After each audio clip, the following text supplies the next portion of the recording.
continua com o nosso programa especial sobre o Sábado Santo.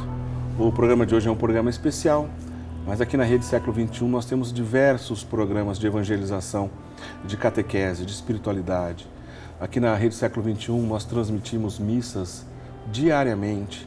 Na Rede Século XXI você pode também acompanhar da sua casa a bênção com o Santíssimo Sacramento praticamente todo santo dia. Enfim, muita coisa bonita acontece aqui na nossa emissora na Rede Século XXI. Há muitos anos, o padre Eduardo Dogart, que é norte-americano, veio viver a sua vida de sacerdote aqui no nosso país. E ele, como missionário, pensou numa maneira de alcançar o maior número possível de pessoas através da evangelização de uma coisa que era nova naquela época, que é justamente esse tipo de relação que a gente está agora, que é através dos meios de comunicação social, propriamente dita, a televisão. O padre Eduardo sonhou então com o tipo de evangelização que nós fazemos hoje e começou a dar passos para isso. O padre Eduardo viajou o Brasil inteiro com seus encontros de evangelização, unindo as pessoas, pregando, rezando com o povo. Teve a ideia de organizar um pequeno livro, uma maneira de compilar os cânticos das nossas celebrações, nossos grupos de oração, que é o nosso livro, que até hoje encontramos o nosso Louvemos o Senhor, que podemos dizer que praticamente toda a paróquia do Brasil foi, de alguma forma, beneficiada com esse trabalho pioneiro do padre Eduardo e da sua equipe na época, que é o livro Louvemos o Senhor. Depois montou uma associação, que é a Associação do Senhor Jesus, para que pudesse produzir vídeos de formação, de catequese, de evangelização. Com muita dificuldade levantou recursos para gravar, por exemplo, os evangelhos, encenar os evangelhos, que auxilia muito na evangelização. Você imagina uma pessoa que não sabe ler, uma pessoa analfabeta. Quando ver um evangelho encenado, a riqueza e a beleza que a gente pode levar para essa pessoa, por exemplo. E bom, tudo isso está de pé hoje, com a Associação do Senhor Jesus, com a Rede Século XXI, depois de tantos anos. Mas sabe por que tudo isso está de pé até hoje? Porque, graças a Deus, ao longo desses anos, um monte de gente, milhares de pessoas, acabaram, então, acreditando nesse projeto de evangelização e nos ajudam a patrocinar e a manter de pé. Os nossos associados, eles ligam, entram em contato com a gente também através da internet e buscam essa parceria, que é o patrocínio dessa obra de evangelização, na qual vários profissionais, vários sacerdotes leigos estão empenhados, então, em manter de pé esse trabalho. E doam todo mês uma quantia que cada um faz o seu próprio controle. Você que escolhe a quantidade que você quer doar, você querido sócio. Mas com um pouquinho de muita gente sempre, é assim que a gente permite que essa obra de evangelização continue. Então, por exemplo, um programa como hoje, um dia como hoje, um Sábado Santo, onde estamos mergulhando, entendendo um pouco mais dos mistérios da nossa fé. Graças a Deus temos aqui a colaboração do Padre Wilson no dia de hoje e tantos outros sacerdotes que aqui passam. Só é possível por isso, porque tem uma câmera na minha frente, porque tem um profissional atrás da câmera, porque tem outras câmeras aqui nesse estúdio de televisão, outros profissionais trabalhando no áudio, no vídeo, nas vinhetas que a gente tem durante a nossa programação, outros profissionais que mantêm a TV no ar, enfim. É uma série de pessoas, um monte de gente envolvida, então, nesse trabalho de evangelização. Você pode imaginar que isso não é barato. Então, se você ainda não é sócio, eu aqui estendo a minha mão pedindo, fique sócio da Associação do Senhor Jesus, da Rede Século XXI, e nos ajude a manter essas bênçãos no ar. O sonho que o Padre Eduardo um dia sonhou e que hoje é realidade. E se você é sócio, eu agradeço, Deus lhe pague mesmo pela sua generosa contribuição. Não deixe de continuar a sua contribuição, porque isso é muito importante. Padre Wilson, a igreja toda, de alguma forma, se sustenta com a doação de benfeitores. Do modo como Deus nos dá, retribuímos. Eu acho que a igreja sustenta-se pelo amor dos seus fiéis. A igreja que transmite o amor do Senhor, que transmite a maravilha da nossa redenção, recebe justamente dos fiéis o carinho, a retribuição, Os fiéis que são igreja, no fundo, colaborar com a igreja não é colaborar com algo externo assim. Nós somos a igreja, os fiéis, na igreja são os padres, são as freiras. Não, não, não. A igreja somos todos nós. Colaborar com a igreja é colaborar conosco mesmo, com a salvação, e queremos estender a todos. Assim como Cristo estendeu a salvação, né, a todo ser humano, nós queremos colaborar com o pouco que podemos fazer, podemos dar para colaborar com a salvação de todos. Acho que esse é o princípio da doação, né, econômica. Não é um princípio... a gente acha que muitas vezes é só econômico, né? Eu vou tirar o meu dinheiro do bolso. Não, eu quero estender o tesouro. O tesouro da salvação, o tesouro da fé que me salvou. Quero que chegue a tantas pessoas. Isso é lindo, porque de certa forma a gente se aproxima na missão, a gente sente essa igreja viva, pulsante, a gente se sente membro desse corpo de Cristo, que é uma verdade de fé, né? Somos membros mesmo do corpo místico de Cristo, que é a igreja, né? E obviamente que cada um no seu lugar, uma coisa não substitui a outra. O dízimo na paróquia é importantíssimo, né? E deve ser mantido esse costume. Mas ajudar a obra de evangelização, além do dízimo, seja aqui conosco, nós não somos o único exemplo no país, tem diversas outras obras de evangelização maravilhosa, e que eu tenho certeza que a providência de Deus se realiza também na ação e no sim de cada fiel, né? Exato. Eu acho que quero fazer o meu sacrifício. Essa noite é a noite do sacrifício. É verdade, é verdade. Eu faço algo, ofereço algo a Deus, né? O sacrifício que é fazer sagrado alguma coisa, né? É interessante, até para entrar no tema, né? Existem da tradição, não somente judaica, né, cristã, mas em todas as religiões existia o conceito de sacrifício. É verdade. O que é o sacrifício? Existiam dois tipos de sacrifício principais. O sacrifício de comunhão e o sacrifício de reparação. Né? O sacrifício de comunhão, acho que é o que mais se aproxima justamente da oferta econômica que fazemos. Né? O que era o sacrifício de comunhão? Levar uma vítima, né, um cordeiro. Algumas pessoas levavam, sei lá, bois, ou levavam frutas, levavam pães, né, propiciatórios e tal, né? Nossa Senhora levou até o templo uma oferta depois que Jesus nasceu, não levou? Levava oferta, levava os 2 pombinhos para o altar, né, para a oferta. Esse sacrifício era o sacrifício de comunhão. Como ele funcionava, então? Eu tinha a vítima, eu partia uma parte, deixava e se queimava sobre o altar, outra parte ficava com o sacerdote, outra parte ficava com aquele que queria entrar em comunhão com a divindade. Então, nessa comunhão de alimentos, que na verdade a pessoa também se alimentava daquela vítima, né? Entrava-se em comunhão, de algum modo, com a divindade, com Deus. E isso, basicamente, as principais religiões do mundo têm essa realidade. Sim. As religiões antigas, né? O islamismo não tem essa realidade, o budismo não tem uma realidade de sacrifício alimentício. Certo. Né? Mas outras religiões têm. Né? O judaísmo está presente nisso, tem essa tradição, né? Onde se oferece um sacrifício de comunhão, onde nós, por a palavra comungamos, fazemos comum algo, né? Essa Santa-feira, esse Sábado Santo, oferecemos e comungamos do corpo do Senhor. Nós nos oferecemos com Ele, né? Mas também oferecemos algo do nosso para estar em comunhão com o Senhor. É bonito essa realidade. E, obviamente, o senhor entrou no tema, voltamos aqui para o tema. Ao agradecer o nosso sócio, a gente entrou aqui no tema, e a gente falou isso no bloco anterior, que eu queria que o senhor explicasse um pouco mais para a gente o que significa vítima, o que significa propiciatório. Né? Já entramos no tema. Mas gostaria de lembrar, né, que da tradição judaica, que a gente está toda hora fazendo referência a isso, porque tem a ver com o dia de hoje, existia um dia específico no ano chamado Yom Kippur, uma festa judaica que acontecia justamente o que o senhor estava explicando, onde o sacerdote, que só ele tinha acesso ao Santo dos Santos, né? Santo dos Santos é aquele espaço do templo, onde guardava-se a antiga Arca da Aliança, e dentro da Arca da Aliança alguns sinais da antiga aliança. Por exemplo, o que restou das tábuas dos 10 mandamentos. Um pouquinho do maná do deserto que sobrou, que era aquele alimento que encontrava-se diariamente no caminhar, né, do povo à terra prometida. Dizem provavelmente que o que sobrou também do cajado de Moisés era guardado dentro da Arca da Aliança.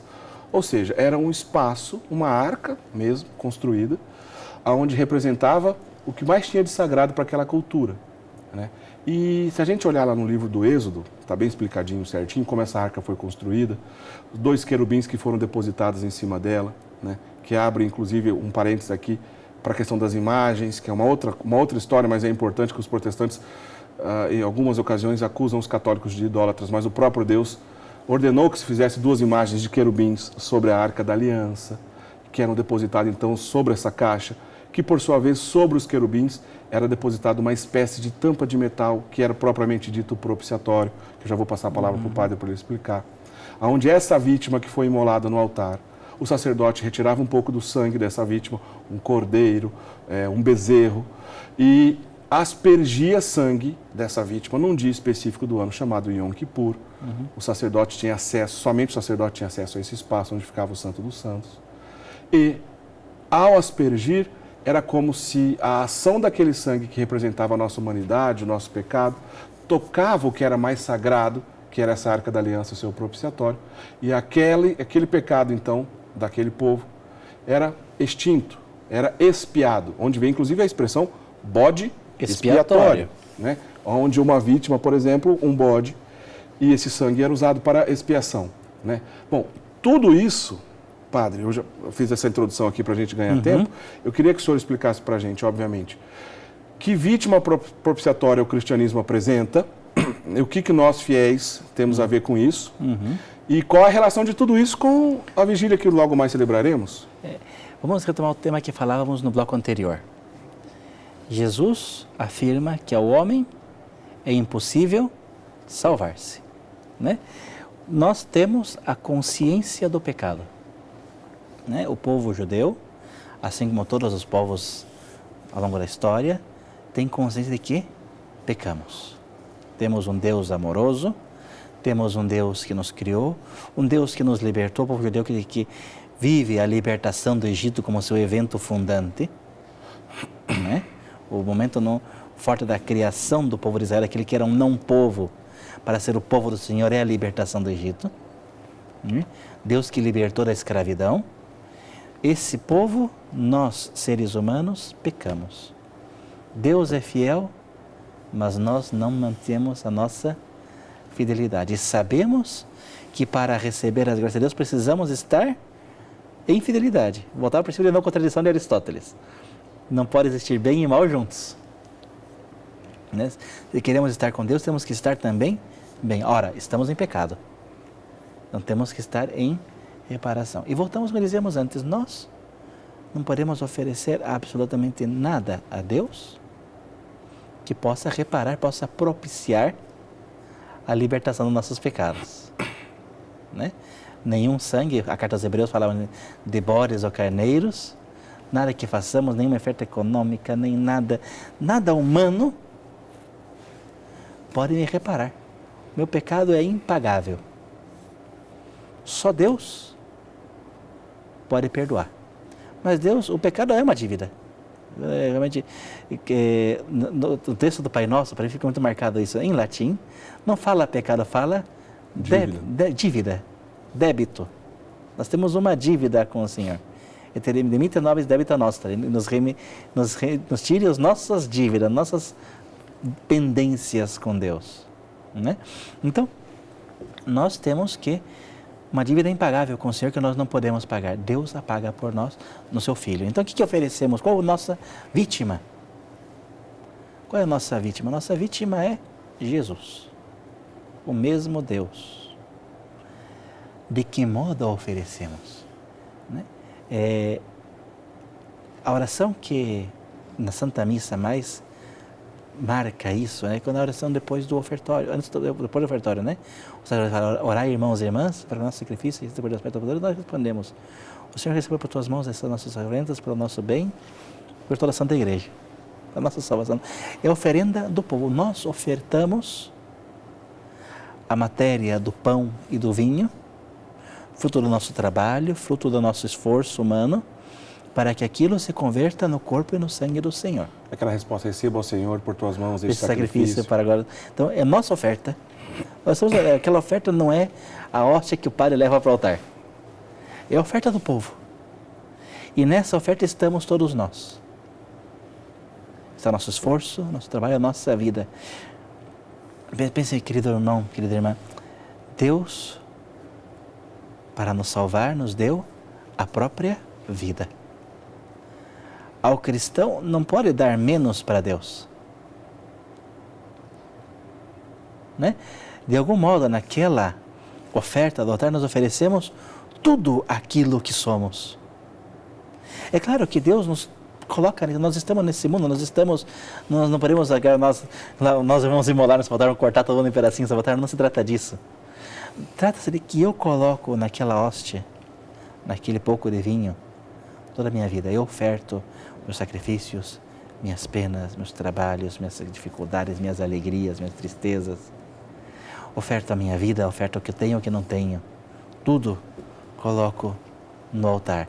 E assim me faço vítima com Cristo. Ele é a vítima perfeita. Ele é a vítima perfeita porque ele é aquele que unicamente pode agradar a Deus. Certo. Eu volto a feito exemplo do finito do infinito. Ninguém que é finito pode pagar uma dívida infinita. Só aquele que é infinito em si pode pagar uma dívida infinita. Né? Muito bem. Só Deus pode pagar a Deus. Mas aqui vem a coisa maravilhosa. Pelo batismo, de algum modo recebemos a natureza divina. De um modo imperfeito, de um modo participado. A participação, né? Nós temos aqui Deus é imperfeito e nós é um modo imperfeito, mas é real também.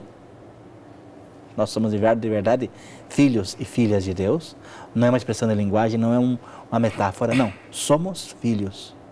E se o filho é ofertado, também nós, de algum modo, somos ofertados também. Nós nos oferecemos como vítimas. Entendi. Né? É o Filho de Deus que salva. E aqueles que, de algum modo, são filhos no Filho, devem ofertar-se no altar. Essa realidade começa no batismo. Começa no batismo. Todo batizado é filho.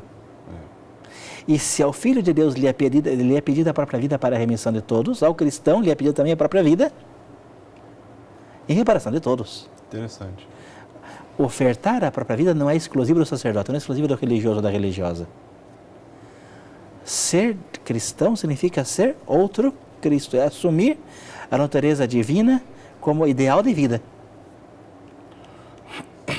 E, portanto, mais que nunca nessa noite de hoje, nós nos oferecemos como vítimas. Fazemos toda a história da salvação. Bom, a gente já vai entrar na questão da liturgia. Só para a gente encerrar. Está claro, então, o que é vítima. Está claro que Jesus é a vítima perfeita. E eu também acho que está claro que Jesus é o sacerdote perfeito. Jesus é sacerdote, altar e vítima. E essa é a parte legal da missa de hoje, né? É. O propiciatório era aquela parte da arca. Isso que a gente ia entrar. Então, vamos chegar né? no propiciatório. Da certo. arca, que era, por assim dizer, o altar. Tá. O altar onde se colocava a oferta, que era, naquele caso, o sangue do carneiro. Então é certo que era uma tampa de metal mesmo. Tampa de metal mesmo. Né? Pelo que se destaca a carta, o livro do Êxodo e o livro do Levítico, que narram em dois momentos como deve ser construída a arca, né?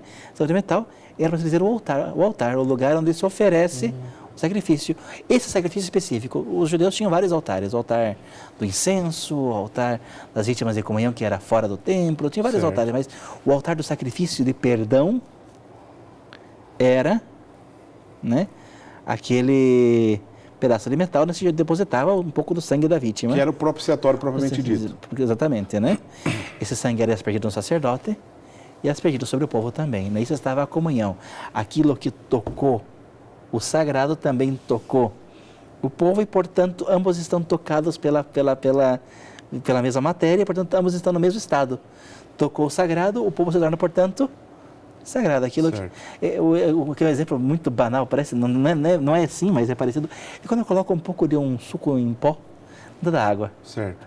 transforma, a matéria ali mudou, né? Aquela matéria mudou um pouco ali a Entendi. matéria. Algo assim acontece. Aquilo, ao tocar o propiciatório, ao tocar o povo, faz com que o povo também receba o perdão.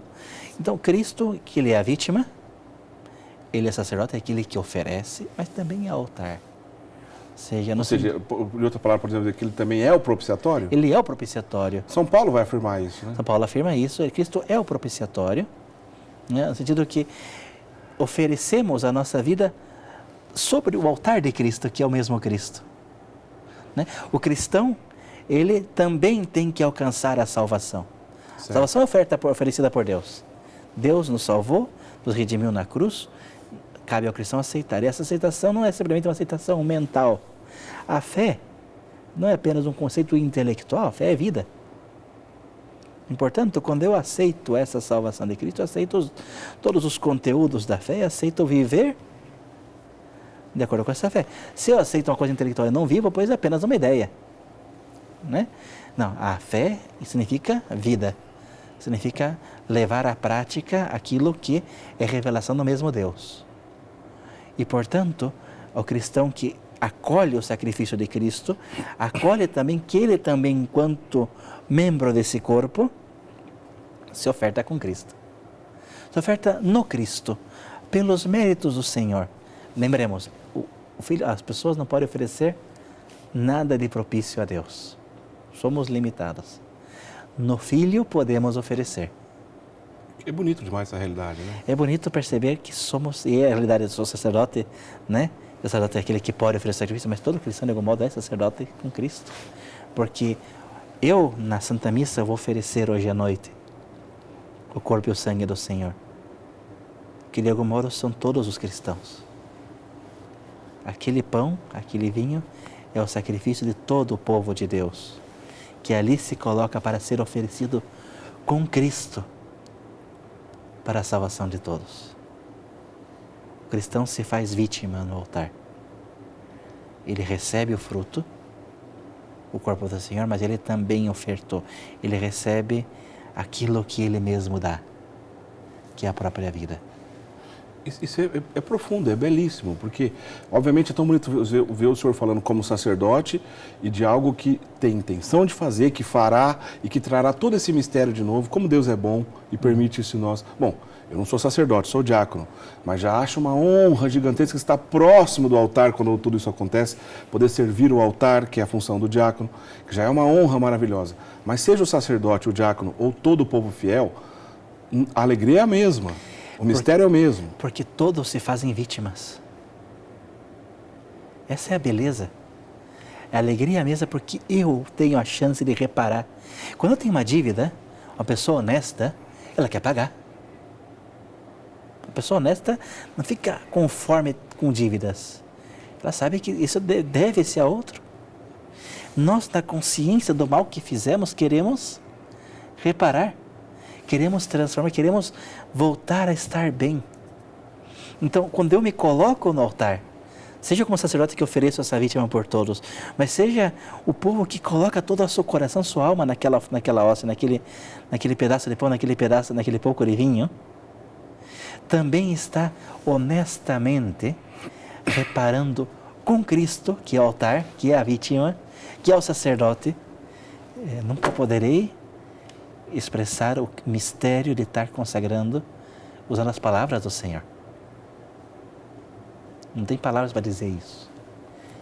Quando você se faz também Cristo sacerdote. Que lindo isso, Padre. É essa realidade de eu fazer-me vítima, onde sou também ali vítima, sou aquele que oferta com o Senhor. Só pode oferecer a vítima aquele que se faz vítima. Tem um texto maravilhoso do bispo Fulton Sheen, grande pregador. Que inclusive usou esse meio de comunicação que a gente usa hoje também. Um dos grandes comunicadores, televisão e rádio, né? Disse que nas minas, nos Estados Unidos, os mineiros que não eram católicos paravam de minerar para escutar o Fulton Sheen. É um grande comunicador. Que bonito. E ele fala esse texto também maravilhoso, uma obra que recomendo todo sacerdote. O sacerdote não se pertence. Ele fala que o sacerdote é, antes de mais nada, vítima com Cristo. Só aquele que se faz vítima pode oferecer a vítima. Olha, Padre, eu agradeço inclusive porque foi um testemunho bonito que o senhor acabou de dar, um testemunho de amor. E que eu tenho certeza que, de repente, um jovem que está nos assistindo agora vai ficar tocado por esse seu testemunho. Quem sabe, inclusive, está pensando em vocação. Olha o bom exemplo aqui. Existe muito padre feliz na igreja, graças a Deus. E o Padre Wilson dando esse bonito exemplo e testemunho. A gente está falando diversas ocasiões, vamos entrar propriamente dito no que diz respeito às celebrações. Já entramos, a gente vai para o último intervalo de hoje, depois na sequência a gente vai conversar do último bloco. E deixa a pergunta no ar. Na festa de hoje, por que é preciso abençoar o fogo novo? O que significa isso, fogo novo? Como isso acontece? A gente vai para o intervalo, daqui a pouquinho o senhor responde para a gente. Não sai daí, a gente volta já já.